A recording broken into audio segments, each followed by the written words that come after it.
What's up, everybody?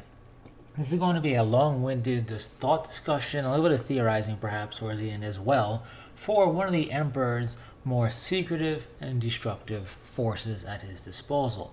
And he had a myriad of forces at his disposal during the Great Crusade. Varying degrees of secrecy, of course, right? And perhaps one of the most secretive ones, I'm not saying it is the most, but it's definitely one of the most secretive that we know of, right? Would have to be a whole Titan Legion beholden to him and him alone.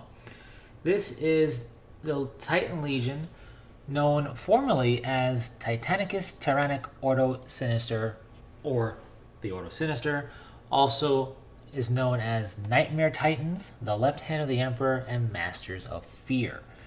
This Titan Legion is a very unique setup and force disposition for a legion of Titans amongst the Imperium, with an interesting story of how they came to be and quite devastating, frightening firepower. So with that said, the Ordo Sinister is rather interesting. If you were to see one, you would be looking at a Titan that has got a dark green-black kind of verdigris coloration for its main armor colors, like a deep, a dark, whatever I'd say, deep green blacks type of verdigris, and then we have kind of like a bronze-ish, brass-ish kind of accent coloration going on.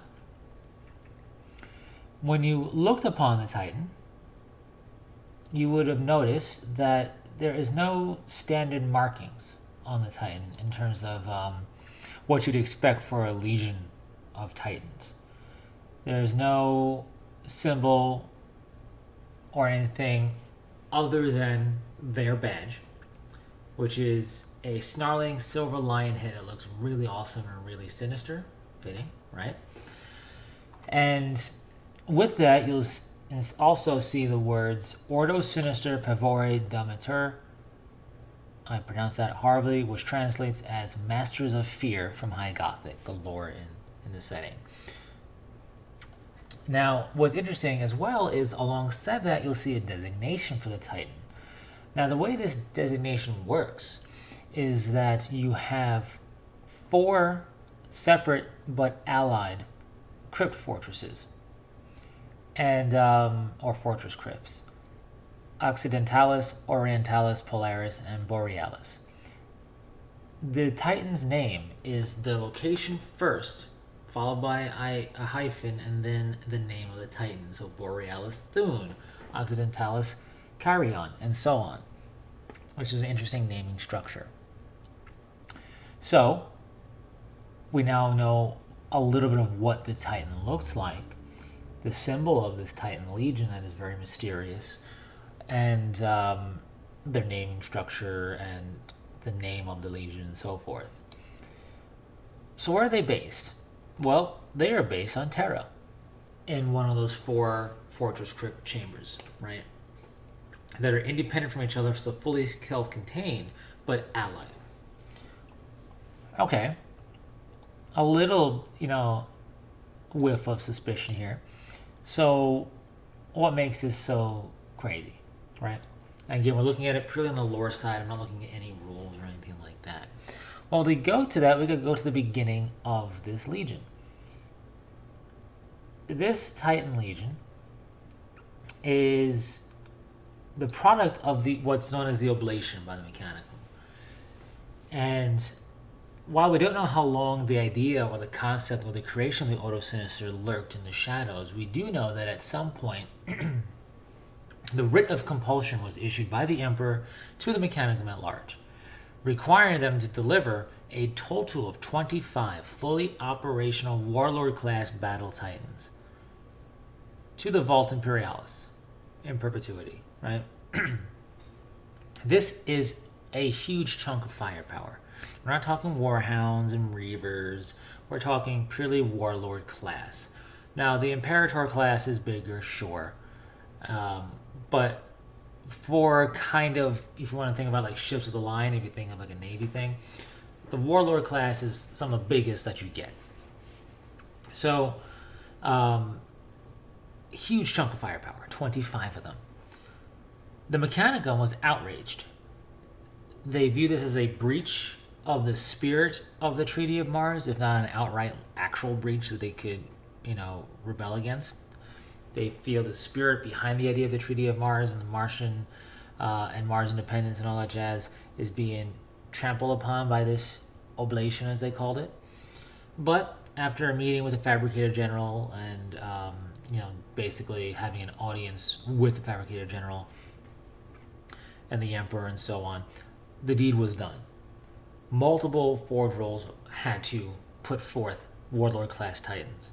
And Mars bore the brunt of this by dispatching 8 from their own reserve, which is a huge loss of reserve power, you could say, for military, in a military context. So this oblation was fulfilled, and the pact with Mars, the Treaty of Mars, is still solid, more or less, right? But on top of gaining great power, you also now just stripped this little empire within an empire of some power. 25 Warlord Titans are not the easiest things to replace. So I guess you could say a win-win there for the Emperor. However, once the Emperor received these Titans for the Vault Imperialis, it's as if they were just swallowed up by Terra, never to be seen again. Nothing came of this oblation. It's not like they suddenly started marching alongside the Emperor or patrolling the palace or anything like that. They just simply vanished. And this is where the Ordo Sinister, who are said to be the left hand of the Emperor, which is fitting, right? Because, for example, when it comes to eyes, your ocular Sinister is your left eye. So being the left hand of the Emperor is very fitting given their name. But anyway, this is where their story starts to get good, you could say. Because the Emperor was not sitting idle on 25 Warlord Titans. He had a very specific setup to happen.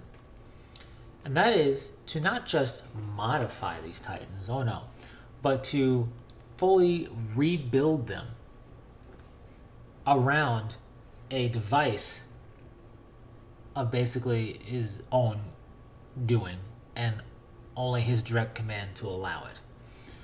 So this device is a psychic amplification technology piece, and it is called the Sirocrux Anima. And the Warlord class Titans were rebuilt around it. What this means for the Titans in depth, and what this means for potential reverse engineering to create more, or whatever the case might be, is unknown and unclear. And I'm not going to speculate too much on that. But what we do know is that this resulted in the creation of the Warlord Sinister class Psi Titans of the Imperium, used chiefly, uniquely, and only by the Ordo Sinister. Now, this is not a Psi Titan like you might be thinking, right? The Eldar, for example, have a Warlock Titan, which is a Psi Titan pattern and variant. And that ultimately is amplifying psychic ability to be utilized by a very well-trained Eldar Psyker. That's not the case of the Sirocrux Anima fueled, powered, enhanced, whatever you want to call it, Warlord class Sinister Titans. These Titans are Psi Titans, but they're not amplifying psychic ability in the way that you might think about it in terms of enhancing a Psyker. It makes it a grand capability, right? It enhances psychic ability on a gargantuan level, right? On a really big scale. But without any nuance, without any manipulation on a finer, more professional, if you want to call it that, or complex scale. If you had this doing that to an individually trained psyker, you probably see some crazy out there powers. Instead, this is very powerful, but it's more raw, more brutal, more like in fact, what it's designed to do, more or less, is weaponize the psychic ability of psychers bound to it.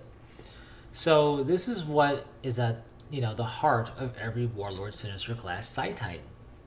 And as a result, these Titans are a bit different. They're crewed differently as well. Instead of a Princeps, the leader of the Titan is known as a Preceptor Intendant. And this Preceptor Intendant is in a specially modified mind. I believe they call them mind impulse units. And with that said, these mind impulse units are not enough of modification to protect the preceptor intendant if it was a normal person. So every preceptor intendant is a psychic null, a untouchable, a pariah. Every single one. Just like a Sister of Silence is, and just like a Collective Assassin is, this is another variant. Not variant, but another way in which psychic nulls, untouchables, are utilized. For the cybernetically enhanced, to interface with the machine god puppet here, that is the demigod, the god machine, if you will, the warlord titan itself, interface with the machine spirit and the systems and everything else, and to directly physically control the Crux anima. This is because, as a psychic null, as an untouchable, they won't be driven insane or corrupted by this massive well of psychic amplification that is just kind of raw ammunition and energy, if you will, to be utilized by this titan as a weapon.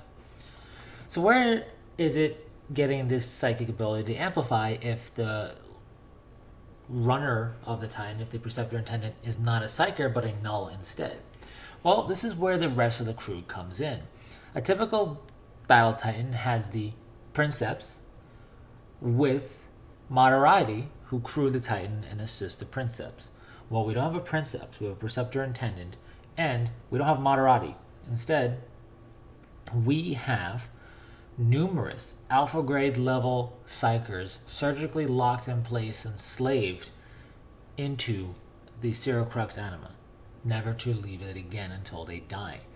These psychers are bound surgically, like I said, locked into, cybernetically locked into the Crux anima, and instead of having normal crew, this is what makes up the rest of the living crew.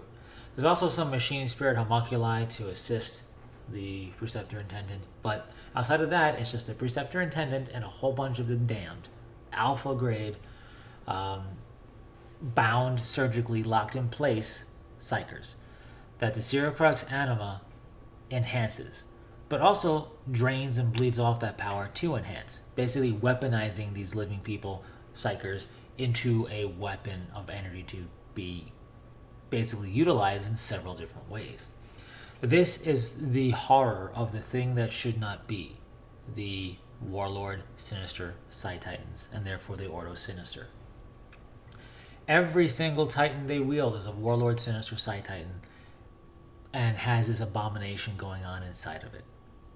And this is why Psychic Nulls must crew it. So, with that said, what do they do with this,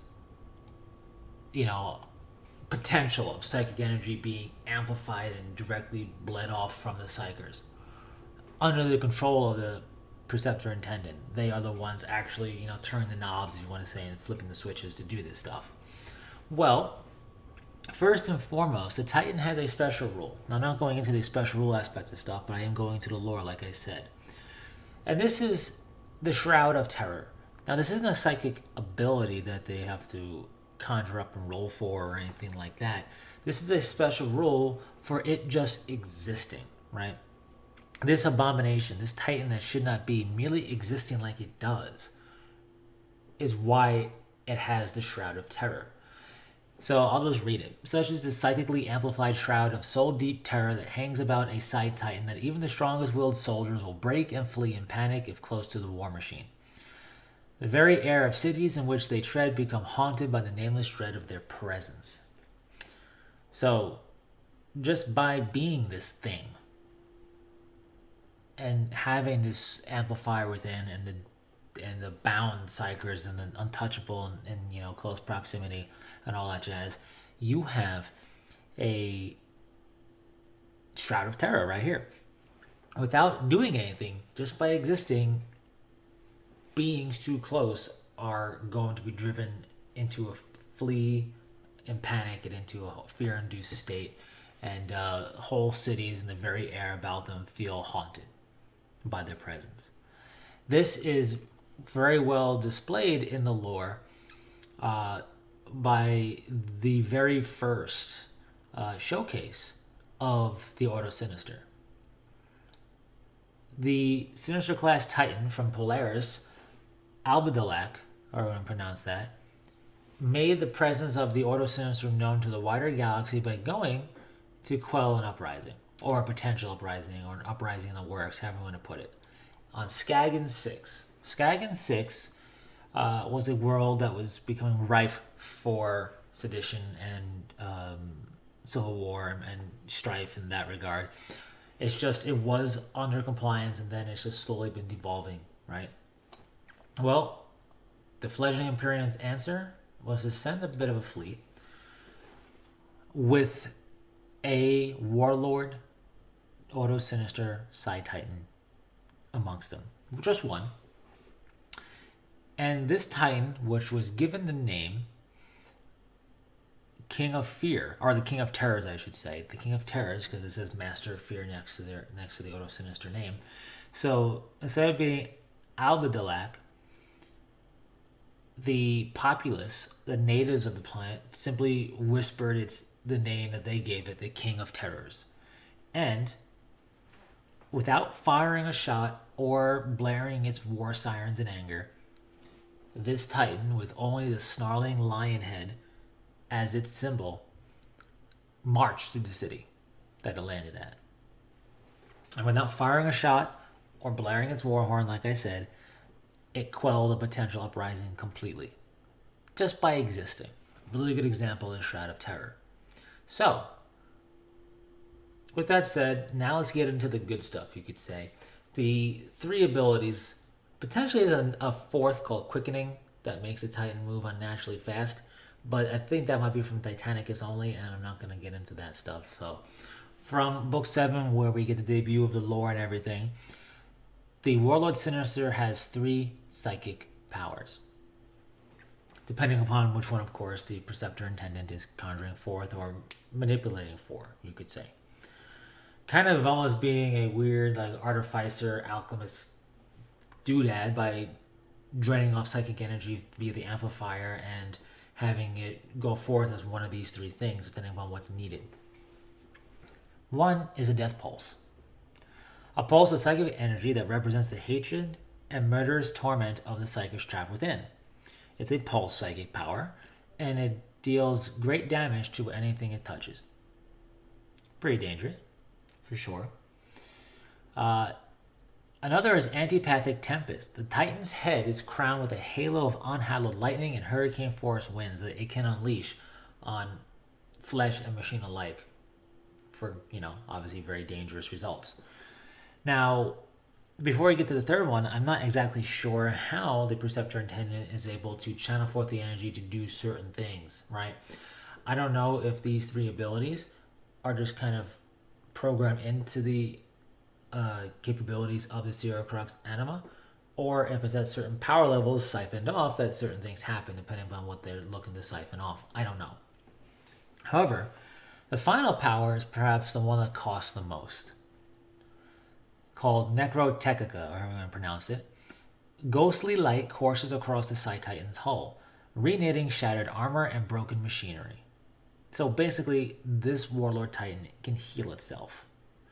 Great gouges in its armor and into its machinery can be repaired, re-healed. However you want to think about it. However, the discordant screams of the psychers trapped within the Titan echo in the minds of all nearby. So, kind of haunting, right? If you're fighting alongside this Titan, it takes a great blast. You see it got a chunk cut into it. All of a sudden, it starts to glow, a ghostly light, and that chunk disappears as if the Titan's pristine again. While it does this, you hear in your mind, so you can't shut it out, the discordant screams of the damned within its hull. This is because the Psychers are having years of their own lifespan bled off to do this power. So not only is it conjuring forth their psychic might, it's bleeding off life from their soul, quite literally. So obviously you do this too much, you'll burn them out and need new ones. But hey, there's plenty of them. In any case, very potent power. Makes this Titan pretty survivable when need be. So all of this is not even talking about the Titan's physical weapons that it has. And it is a Warlord Titan.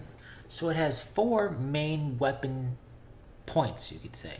Right? 1 for each arm and 2 on the carapace, plus defensive turrets in the front and rear. It's got plenty of raw, mundane firepower at its disposal. The carapace mounted weapons start off as Apocalypse missile launchers that can be upgraded to a variety of weapons.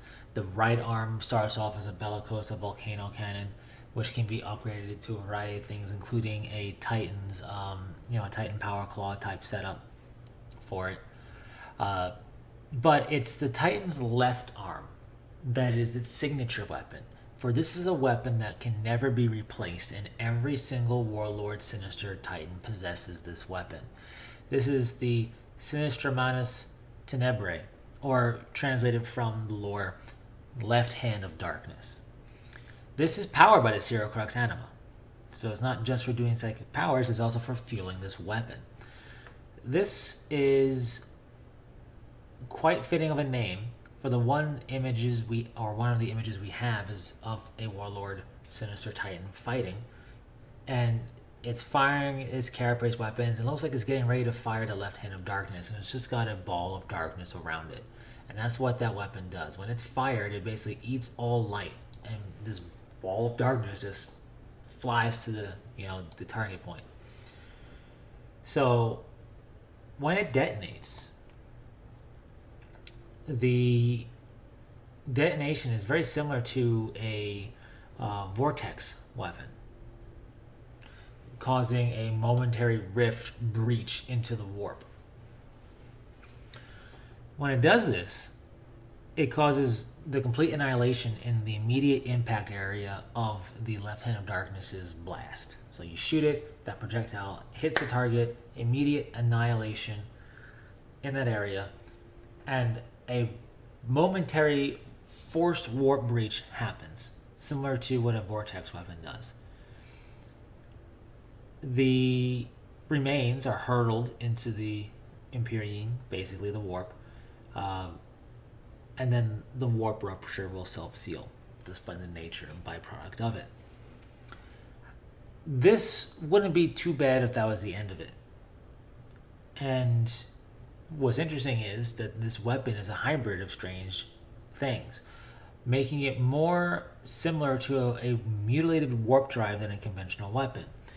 And one wouldn't have to wonder, because we don't have mutilated warp drives we know about too much, but if they could do this, it's very dangerous. So on top of just annihilating whenever it hit, the wider area of impact has anything living within it simply struck dead, right? So let's say you slam this into a command tank, it blows up the immediate area around the explosion, right? It's not a huge amount, but it's not a small amount either. So let's say you blow up a command tank, and then you have a nice, decent radius around it of infantry. They just drop dead. No marks on them. It's as if their souls were just sheared from their bodies and harvested. And then around that, you have more damage and detritus and potential death as well. So a very dangerous weapon in that regard.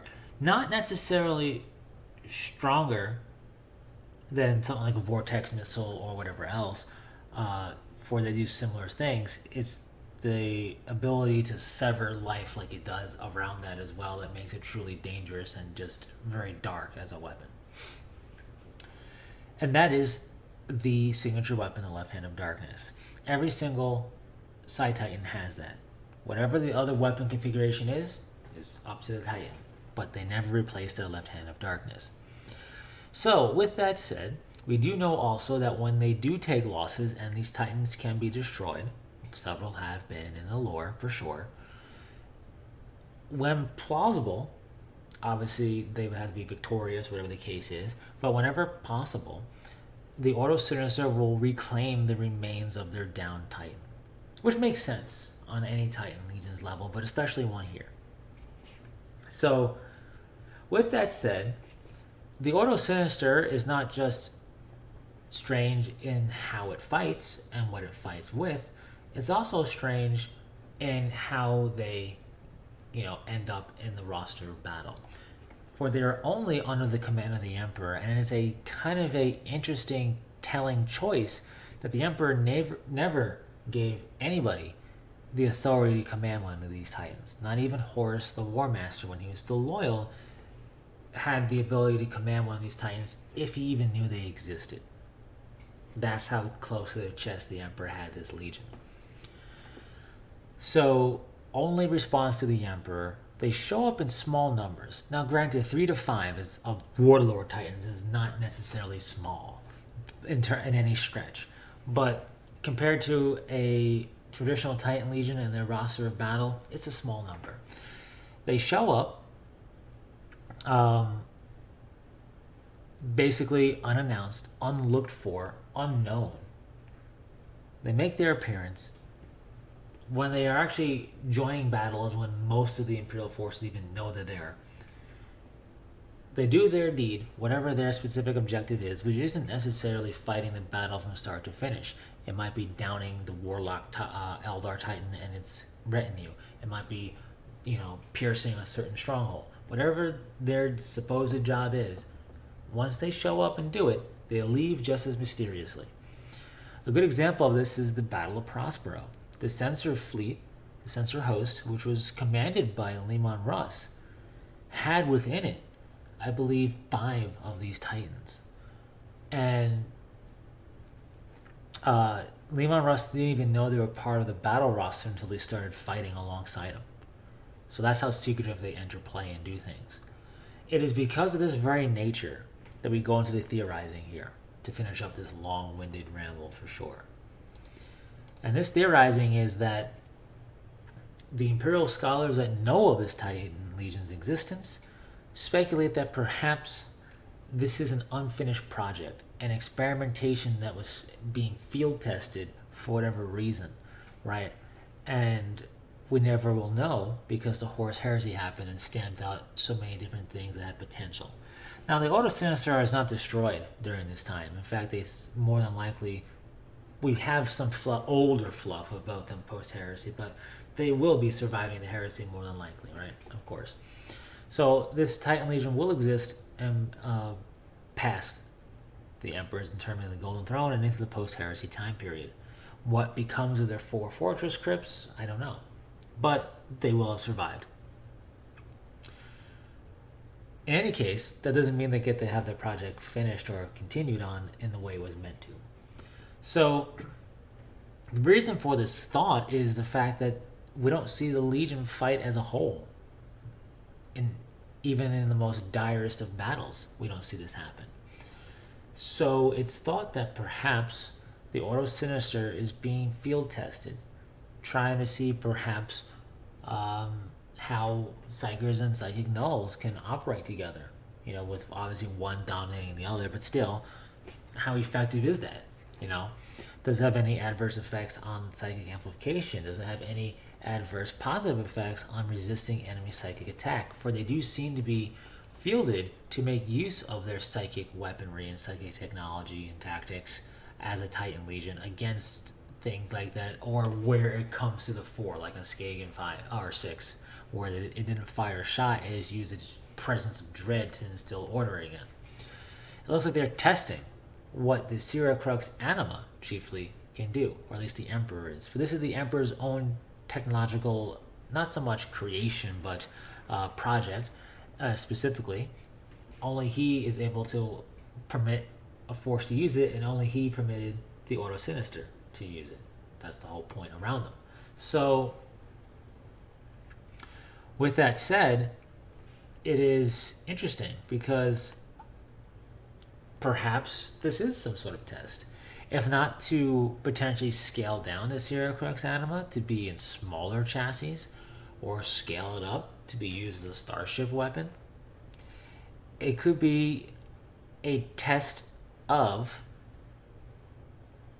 enthralling, you could say, psychic populations. How they can be made useful if they were not compliant. We do know the Emperor was concerned about the growing number of Psykers amongst humanity and the use of them. So much so that the Council of Nicaea happened, right? So, as a result, you're not going to put a Titan of this caliber in the command of a Psyker no matter how well trained they are. They could be overwhelmed by the Sirocrux anima or the enemy. But a Psychic Null, an Untouchable, they just might do. So, if this was a test, my guess is that it's testing the Sirocrux anima and not so much, I don't want to say its limits, but its potential, right? It's a psychic amplification matrix. It is quite literally weaponizing psychic energy in a way that a non-psyker can tap into it, not directly into their body, but can basically have it do something. The Titan can be an emitter for psychic energy itself. The psychers on board that are bound to the will of the Sirocrux anima and the Preceptor Intendant's controls have no say in what goes on. They are a living battery, basically. So this seems to be a very dark but successful, in my opinion, field trial of weaponizing psychic energy. It doesn't require the compliance or use or training of the psychers within necessarily to be able to be conjured through. It does require a psychic null thus far, but there's plenty of potential here, especially if psychers are going to grow, exponentially over time. We do know that the Golden Throne has psychers sacrificed to it all the time. How much of the Golden Throne is the Sirocrux anima or a modified version of that or something akin to it? Again, we don't know. But I wouldn't be too surprised if perhaps there might have been a correlation here, or it could be.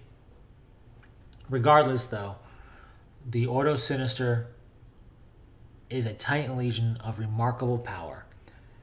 However, it is specialized. Warlord patterns only means you're not necessarily going to be using these Titans for really aggressive, supermassive scouting, as Warhounds can do, or real close in support for ground forces, again, like Warhounds and even Reavers can do. However, they don't really need it, do they? Between the Shroud of Terror, the psychic abilities to just swat things away that get too close, having the ability to stomp, having the potential of a power claw on it, and the devastating ranged weaponry, it doesn't necessarily need the same type of close-in support that other Titans definitely make use of. And even if it did, it wouldn't work too well because of its powers.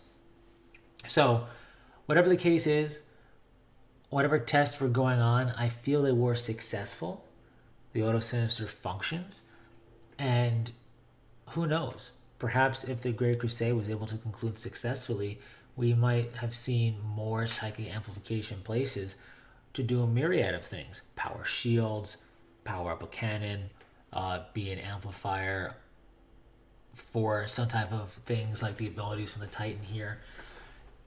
If the Emperor was going to go the route of treating the Psyker populace as living human batteries of psychic energy, and for how long, we don't know. In any case, that's just pure speculation. I can go on and on and on. This has gone on long enough. We're in Ramblecast territory, but this was just a thought ramble, and that is the Ordo Sinister of the Imperium. A very different type of Psi Titan when you think about it, right? In essence, the Psychers are only there to be a living battery, to be a living fuel source. It is all on the Preceptor Intendant and the Machine Spirit Homunculi support to function the Titan and draw off, weaponize, and make use of psychic energy via powers from the Titan itself. A much darker, grim type of amplification weapon there. So, what are your thoughts on the Ordo Sinister? I really like them. First off, their symbol is awesome. I like the coloration concept. We only get one picture of a painted model, and that's from the Titanicus range. It would be really cool to see a full-size Warlord painted up and maybe eventually get the Left Hand of Darkness as a bit. That'd be kind of cool. But it kind of doesn't matter because actual 40k scale Warlord Titans are so expensive, and I feel that much resin is just going to be a nightmare. However, if I had the unlimited funds to do so, I would totally field Ordo Sinister. That would be my Titan Legion of choice. Anyways, what are your thoughts? Do you like them? Do you not like them? Do you prefer just good old Reavers and Warhounds, or would you like to see more on these guys? I like to see more on these guys. I like to see perhaps what their close-in support forces actually are. After all, their crypt fortresses, or their fortress crypts, we want to call it, how are fully self-contained with security and personnel and everything else. So they have to have some type of security force, like I said, Kitari. But remember, they're not allied to the Mechanicum in the same way / at all, really, like other Titans are. So that force could be interesting. In any case, with all that said, thanks so much for taking the time to make it through this video. If you've done so, hats off to you, massive thumbs up to you. And until the next one, take it easy.